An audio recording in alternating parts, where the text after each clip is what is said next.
8મી March સમગ્ર વિશ્વમાં વિશ્વ મહિલા દિવસની ઉજવણી કરવામાં આવે છે ત્યારે વિશ્વ મહિલા દિવસના ઉપલક્ષમાં સુરત ઘોડદર રોડ ખાતે આવેલ નારી સંરક્ષણ ગૃહ 11મી માર્ચ વિશ્વ મહિલા દિવસની ઉજવણી કરાઈ હતી। નારી સંરક્ષણ ગૃહના પ્રેસિડેન્ટ પારુલબેન વડગાવાની અધ્યક્ષતામાં સમગ્ર કાર્યક્રમનું આયોજન કરાયું હતું, જેમાં અકસ્માત નિવારણ કેન્દ્રના પ્રમુખ રાજુભાઈ, ભારત મહિલા સુરક્ષા કેન્દ્રના બેલાબેન સોનીનો પણ ખૂબ સહયોગ રહ્યો હતો, જેમાં નારી સંરક્ષણ ગૃહની 40 જેટલી બહેનો તારાચંદ બાપુ ગૌમા ધામ મોટા દ્વારા ડ્રેસ મટીરિયલ આપવામાં આવ્યા હતા, સાથે મહિલાઓનું ફ્રીમાં આંખોનું પરીક્ષણ કરવામાં આવ્યું હતું। આ કાર્યક્રમમાં મુખ્ય અતિથિ વિશેષ તરીકે ટ્રાફિક શાખાના પીઆઈ MB ઝાલા હાજર રહ્યા હતા અને મહિલાઓને જીવનમાં કેટલી પણ મુશ્કેલી આવે આગળ આવવા પગભર થવા માટે પ્રેરણા આપી હતી।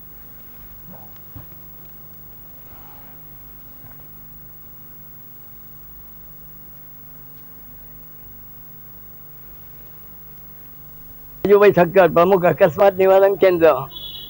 મહિલા વિશ્વ દિનમાં ઉજવવામાં આવે છે 8મી માર્ચે, પણ 8મી માર્ચે મહાશિવરાત્રીની ઉજવણી હતી, જાહેર રજા હતી, શનિવારની જાહેર રજા હતી, રવિવારની જાહેર રજા હતી, એટલે આજે સોમવારે આ કાર્યક્રમ સુરત નારી સંરક્ષણ ગૃહમાં રાખવામાં આવેલો અને આપને બધા ભેગા થયા અને સુંદર રીતે જે નારી ગૃહની અંદર બહેનો રહી છે તે તમામ બહેનોને પંજાબી ડ્રેસ આપવામાં આવ્યો તથા તેમની આંખની ચકાસણી કરવામાં આવી અને આ રીતે સુંદર રીતે કાર્યક્રમ પાર પાડવામાં આવ્યો છે।